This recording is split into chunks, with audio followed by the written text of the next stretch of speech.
Welcome back to Cyber Sea of Galilee DSMME on this June 22nd feast of St. Paulinus of Nola. Nola is in Italy, so he's another Italian saint. And I'm standing here in our music room so you can see some of our organization of music, which goes around 4 walls, but you can see at least some of it. And with bells in my hand, and there's a very special reason for the bells because they're tied into our saint today, St. Paulinus.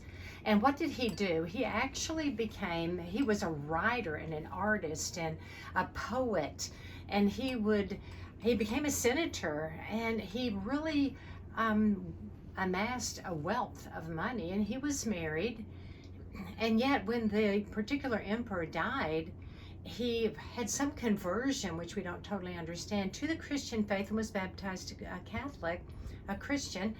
And so his wife died during this time too, and the people pretty much unanimously named him a bishop of Nola.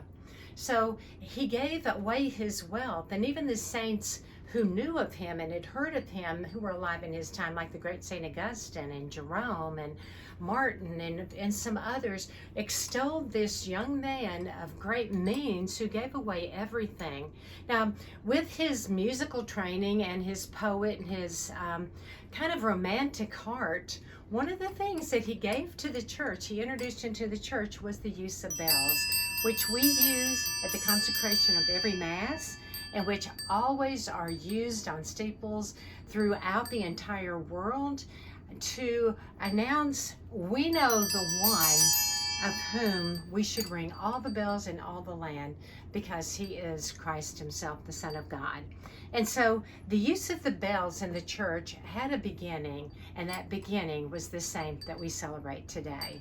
So when you think of when you listen to the bells, and it reminds you, this is the consecration of the Mass, that bread is becoming the body of Christ, that wine is becoming the blood of Christ. Thank God for the saint that introduced the bells and said, wake up and pay attention. Heaven is coming back to earth.